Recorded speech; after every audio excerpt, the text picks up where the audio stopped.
I was told to push the power button, so I pushed that. And I was also told to push this EDC button. There's 2 settings, so I'm going to push it once. What I can tell is that that has definitely changed the throttle response. Welcome to Drive Culture. I'm Jonathan Rivers, and today we have the 2011 BMW M3. And I'm going to tell you why this is one of the best sports sedans of all time. So we'll go over the exterior, the interior, the powertrain, and of course, take it for a drive. So if this is content you're after, or you're new to the channel, please be sure to click that bell to subscribe to come back for more. And with that, let's get after it. Now, this is a very, very special BMW M3, not just because of the E92 generation. And for all you BMW fanboys, I know you know what that means. That's the one and only that had this huge V8 engine shoved up under the hood, right? I mean, that's what makes this generation so special. But before we get to it, this particular car, I got to give huge props to the owner, Nick. Thank you so much for bringing this to the channel with us. This car is absolutely immaculate, guys. Like, down to the paint, the details, there's not a single imperfection on this car. And as you hear later, once we get to the drive portion, there's just over 10,000 miles on this car. So super honored to be able to bring this to the channel. But let's go back to it, right? This was the 4th generation of the M3. And how cool was it, again, that, all the engines before, they had, the straight line 6s and things like that. But for BMW to go ahead and literally shoehorn in this V8 into an M3, it was unprecedented for the time, and clearly ever since, right? A lot of that impacted even the way this car looks. So we'll talk about the exterior design here in a second. But before we jump into it, let us know your guys' thoughts and comments down below.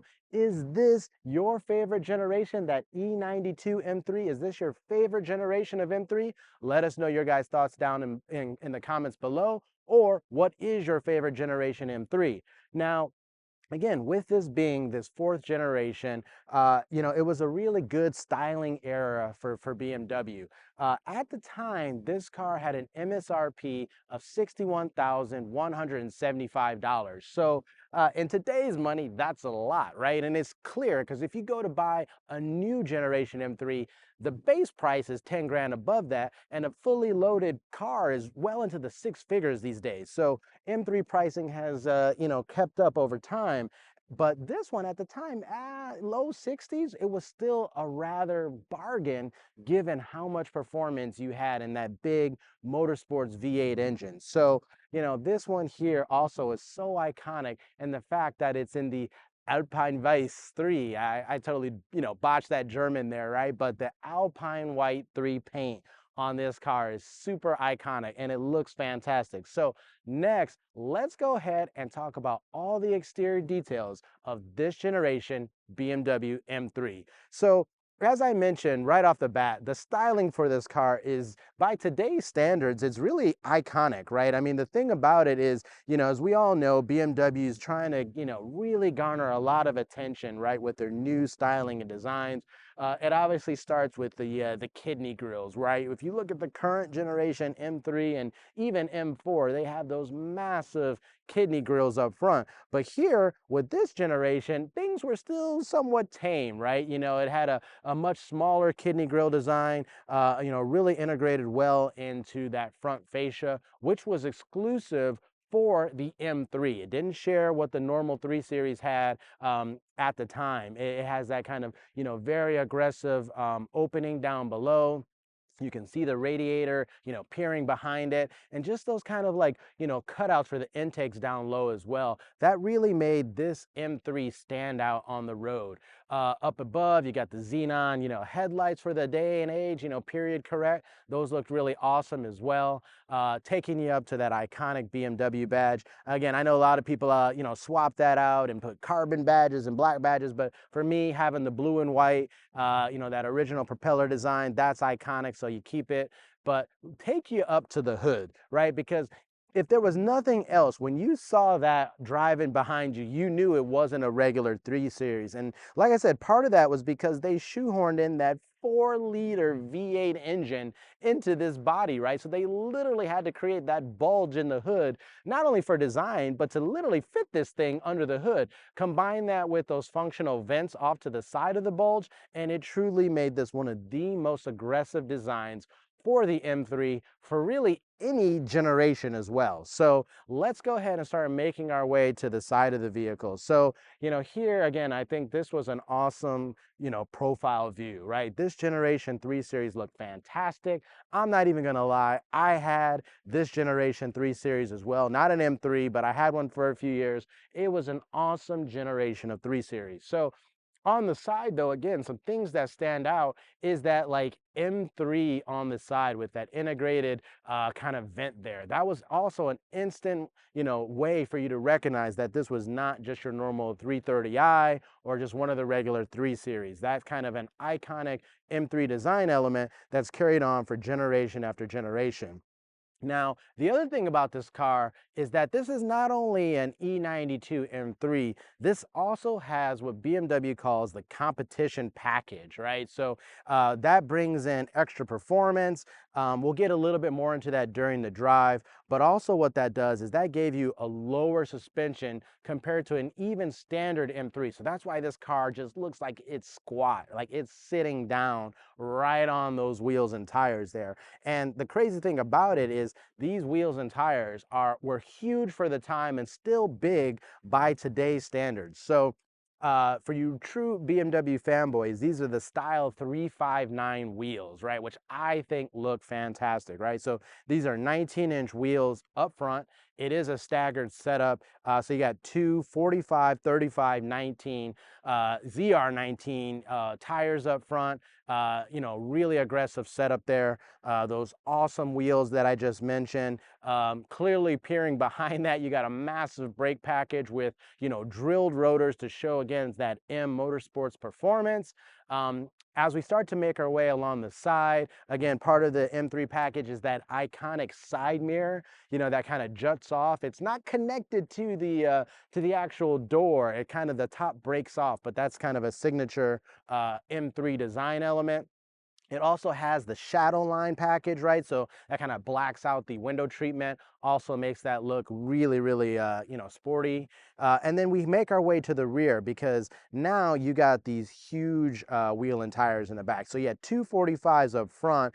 Now you're working with two 65 35 ZRs in the rear. So a much wider tire out back, but still a massive brake. Again, cross drilled. I want to say that the four up front were four-wheel vented and cross-drilled with 14.2 inches, and even in the rear it was 13.8 inches, which is a huge braking package even by modern standards. So M3 was all about performance even decades ago. So let's make our way to the rear here, which for me is definitely one of the best views of the M3. Now, unlike the front, there weren't as many changes against a regular 3 Series, but it was hard to deny that this was a performance sedan. You had the bulging fenders up front, out back. You had that nice little lip spoiler. In this case, it's still body colored as well.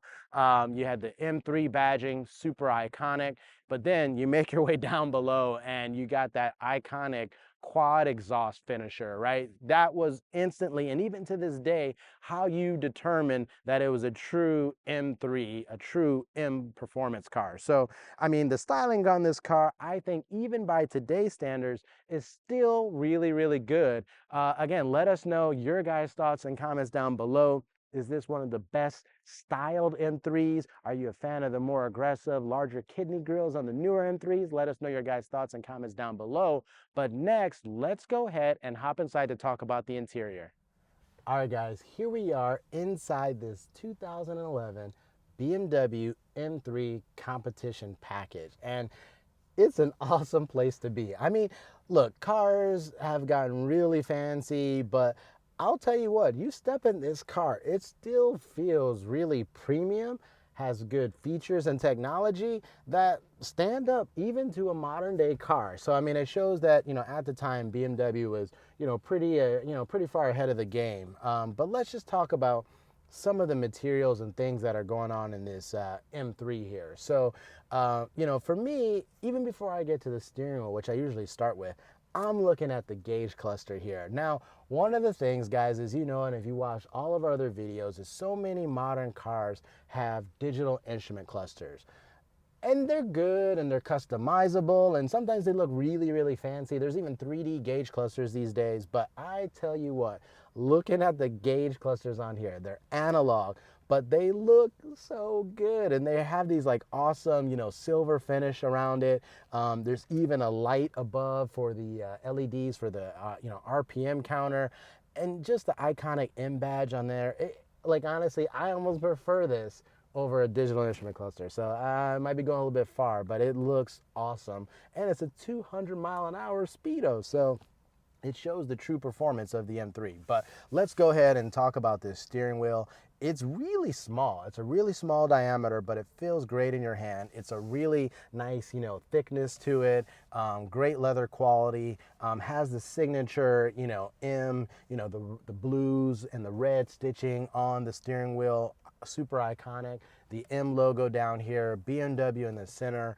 You did have like your volume controls over here on the left, as well as some of your media controls over here on the right. Now, you can't ignore it. There's these huge paddle shifters behind here, because this car, as I mentioned earlier, was optioned with the 7-speed dual clutch transmission. Now, standard was a 6-speed manual transmission, but this one had this dual clutch transmission, which we'll talk about during the drive.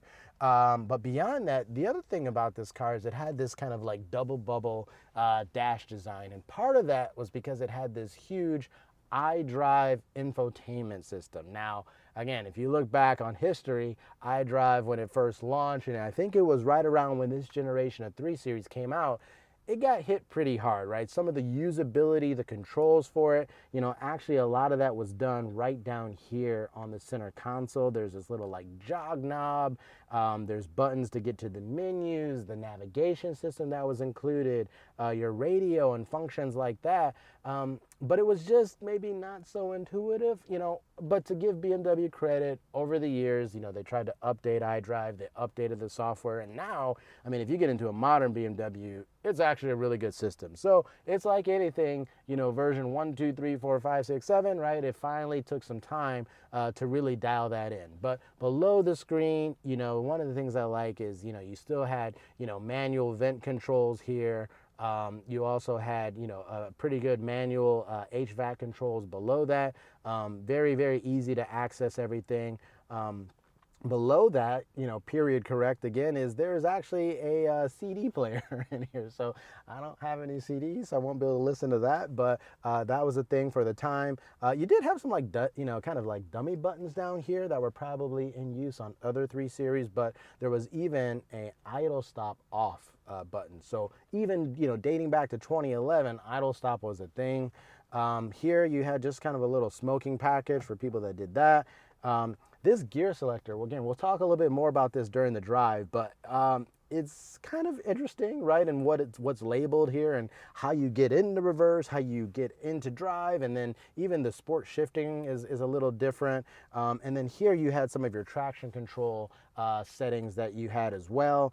You still have a manual side brake, so that's a thing back there. And plus you had just a little bit of space in your center console. There actually is a USB port and an auxiliary jack, a cigarette lighter, and then there's even like this like dedicated phone space. However, it's not gonna fit a modern iPhone 16 Max or anything like that. That's not gonna fit in here, but for the time, I'm sure it did. You know, interestingly, you know, it had these old school cup holders, right? They kind of, you know, push out. These were never very good at actually holding your drinks, but hey, look, it is mostly a sports sedan, so I'll excuse that. You still have a traditional glove box down here, which is a good thing.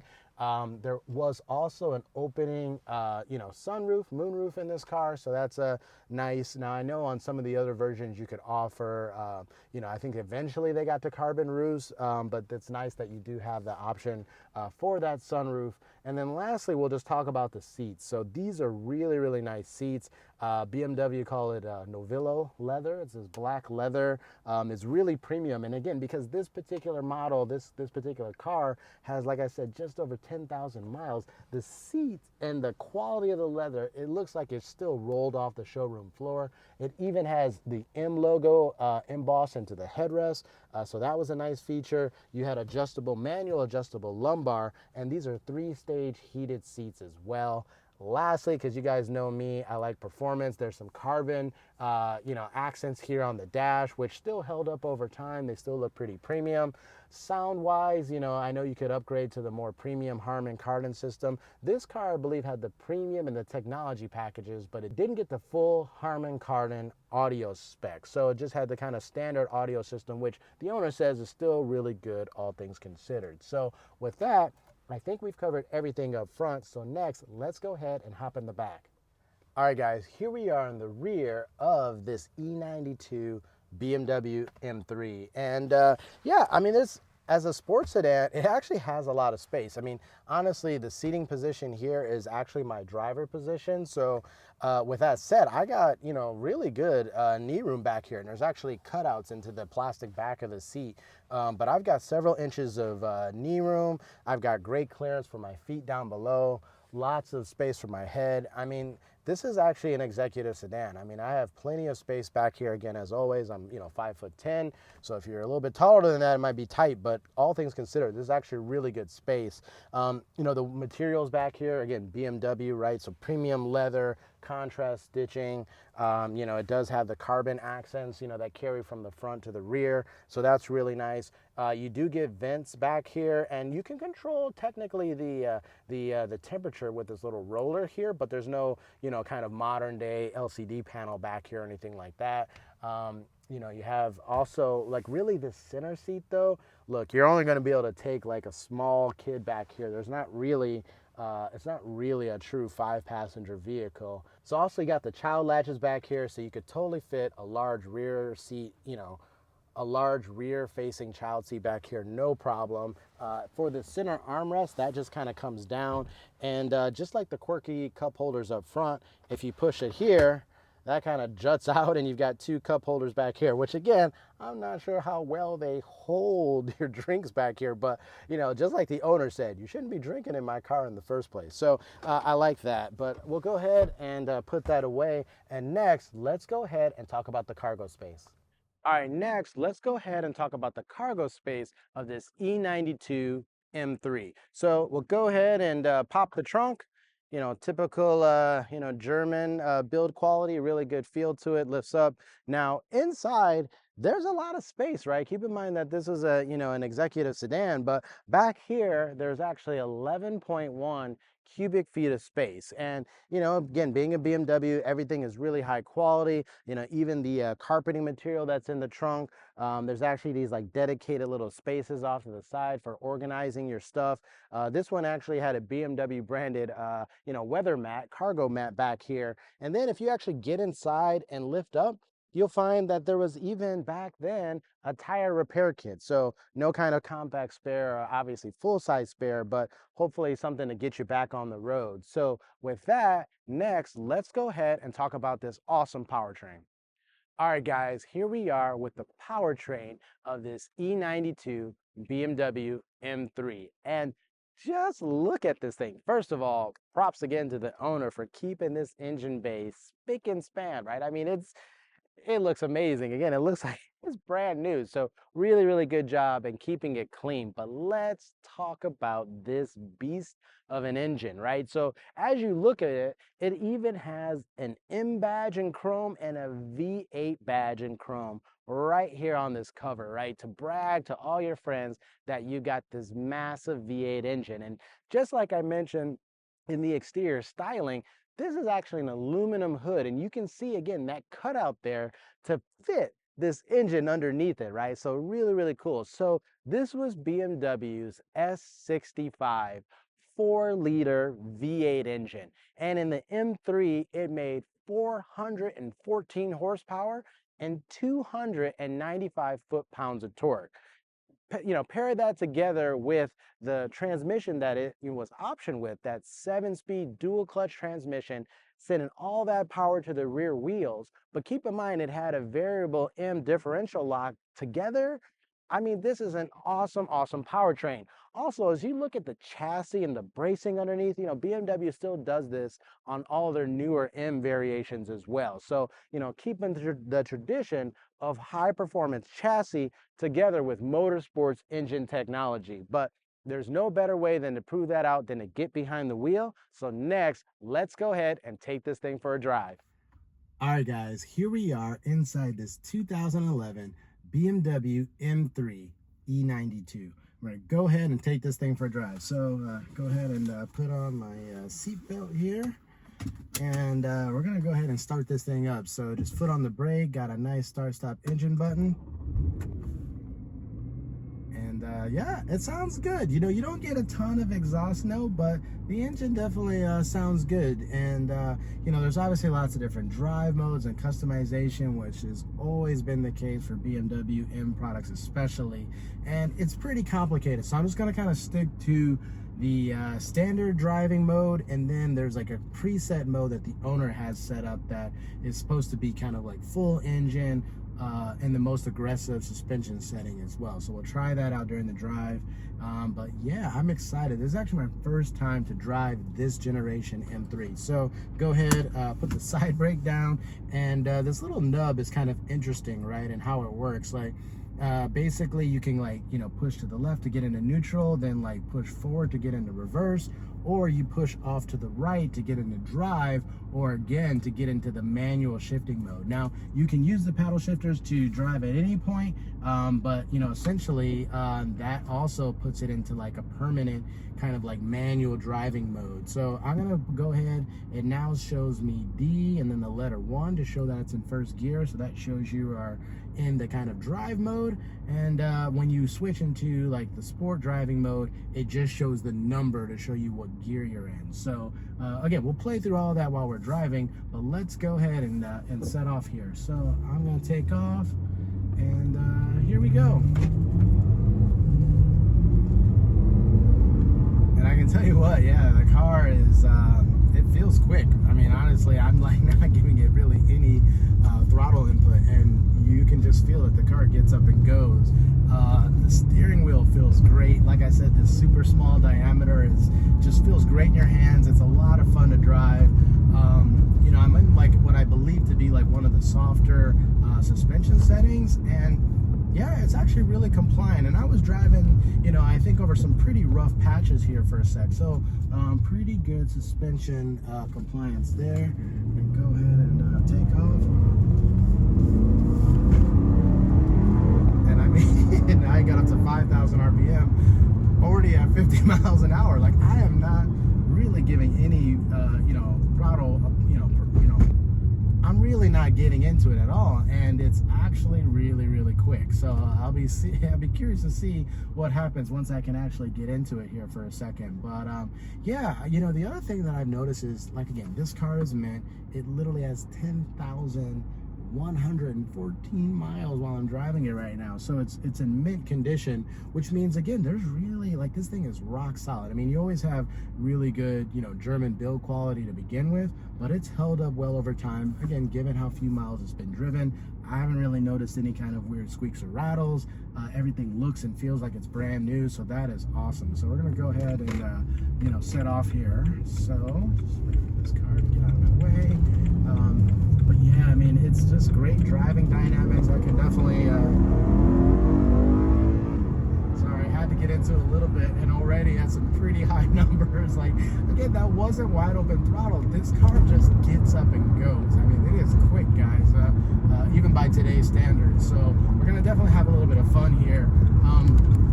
But like I said, I mean, I'm over some really bad pavement, so sure, maybe some of that sound is coming through. But overall, given that this is like a full-on, like, motorsports type of product, like, the ride quality and suspension is actually really, really good. Steering is a little bit on the light side, but it's still very sporty. And like I said, with this steering wheel, it just feels so good in your hands. And man, just having all that power and having it sit to the rear wheels it really means you do feel that oversteer. It's not scary, and again, I haven't got into it too much, but it's definitely lets you know that it'll move out on you. And just that was me going over a train track there. Something I do in most of my videos. That was really, really good. You know, very, very compliant. Yeah, I mean, honestly, again, it's kind of impressive given that this is a true M3 and a full-on motorsports product. So we got one more train track that we're going to go over here. I'm doing about 35 miles an hour. I'm just going to cruise over it.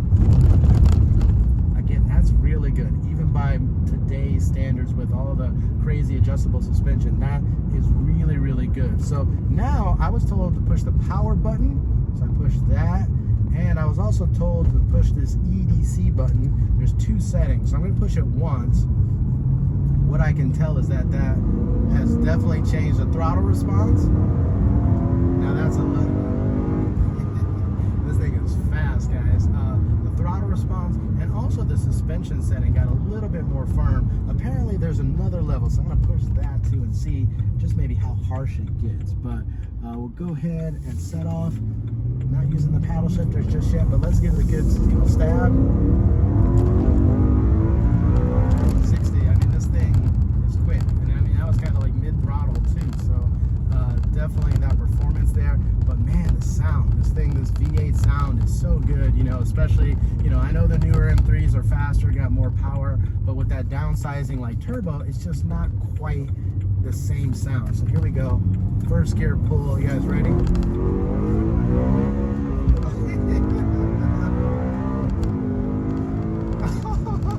That sounds insane. And if you didn't tell, it actually took a second to hook up, right? I was like getting the traction control light and going from first to second. But once I did and the traction hooked up, I just shot off and got to some pretty quick speeds there. And man, it sounds really good. And you even got the rev lights. So here we go. That's it. As it is like doing 8,500 RPM red lines, guys. I mean, it is revving out, and boy does it sing. And you get these LED lights over the RPM counter, which I said, these analog gauges look so good. So I'm gonna get out here, get straight, because this thing likes to step out. And oh man, this thing is way too much fun. Now I will say this, this is one of the first generations of this dual clutch transmission for BMW. I know they had the SMG transmission before that. So I will say, again, compared to a modern transmission, keep in mind this is almost 15 years old, it isn't as fast as some of the newer, really responsive dual clutch transmissions. But even that, even that aside, this thing absolutely gets up and it just rips, man. It sounds so good. It really does. I mean, normally I would cut the drive a little bit short here, but given that we have this car, I feel like we gotta drive it a little bit more here. Now, unfortunately, I'm stuck in traffic here, but I want to do another pull so you guys can hear this thing, because like I said, in this modern era of small downsizing turbos, to have a naturally aspirated 4-liter V8, it's just rare, right? And we're never actually going to see that again. I mean, everything's going electric and these different powertrains, so to get this is something special. So we're going to make another turn. We're going to do another mini loop here, extend this out just a little bit more, and some of that is because I'm having too much fun, but I want you to hear that.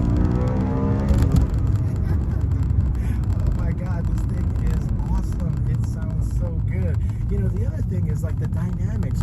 Yeah, it really does step out. But I think a lot of people are intimidated by big power rear wheel drive. But it's not overpowering.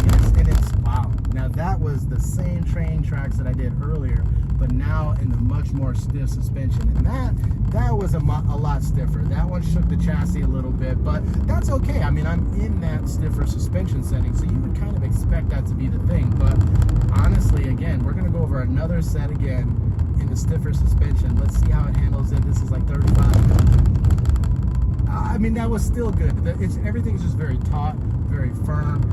But again, if that's the stiffest suspension setting, that's not bad. So here we go, second gear. Let's do another pull. And man, this thing rips. And honestly, again, the transmission did a really good job of shifting. there was no interruption in power. It just delivered it, pushed it down. That was really, really awesome. So here we are, first gear. You know, again, you kind of got to let it get straight and then try to get traction. But as it rips out, man, holy moly, this thing, it goes, right? It's so funny, right? It's not actually struggling for traction. I mean, you feel it kind of getting squirrely there for just a second, and you even see the traction light come on, but once it does, like, it's all go, and there is no hesitation. So here we are again, first gear, second, quick shift, but then ride it out, all the way up to third. Oh man, this thing is fun, and it's fast, and it drives good, it sounds good. So hey, I tell you what, if you can find one like this that's in really good condition, low mileage, for a reasonable price, you gotta seriously consider looking at one of these older M3s. Like I said, especially given how unique it is and the fact that, you know, it's not the new all-wheel drive system, it's not the turbocharged engine. Again, this car is all about that, like, real motorsports dynamics. One of the only M3s that had a big V8 engine. So you know, again, it just like stands out, and I mean, just for the sound alone, which clearly I can't get enough of. I mean, this car is legitimately fast. It just brings a smile to your face. So guys, look, this car is really, really awesome. Let us know if you want to see other BMWs here on the channel. Let us know if you want to see other M Sport products on the channel. We're happy to bring it to you. Like I mentioned earlier, we already have one of the newer BMW M2s, that G87 generation, on the channel. So if you haven't watched that video, be sure to like and watch that video as well. But again, we're happy to bring this content to you. So with that, we'll go ahead and wrap this video up. All right, guys, that's a wrap. What did you think of the 2011 BMW M3? Is this one here the best generation of M3s? Let us know your guys' thoughts and comments down below. I mean, having this, you know, shoehorned in V8 engine together with that 7-speed dual clutch transmission, I mean, that's a powertrain that doesn't exist anymore. Everything's gone to, you know, smaller, downsized turbo engines, which don't give you the sound that this thing creates, right? So hopefully you guys enjoyed the driver impression. Let us know also if you want to see other BMW products or M products here on the channel. We already have a newer BMW M2, that G87 generation, here on the channel as well. So be sure to like and watch that video if you haven't done so already. So if you've joined us before, thank you so much. But if you're new to the channel, please be sure to click that bell to subscribe to come back for more. Thanks, and we'll see you at the next episode.